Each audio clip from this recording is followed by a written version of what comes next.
Yeah. We're gonna tighten, replace, or align the drive belts. These ones are loose. To tighten it. Step 1, we loosen the engine mounting bolts.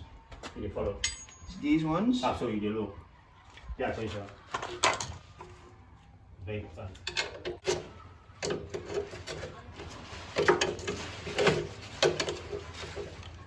Until they're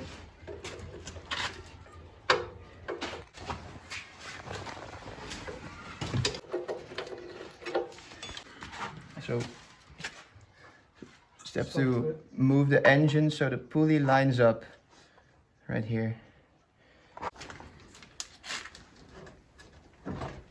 And pull this one.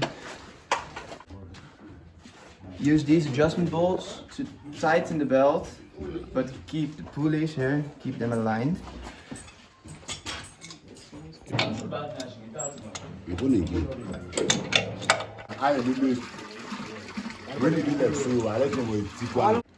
Yeah. Now tighten the mounting bolts again.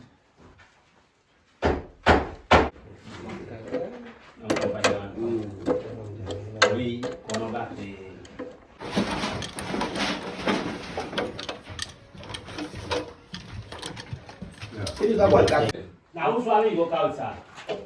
You sit down, we say yes.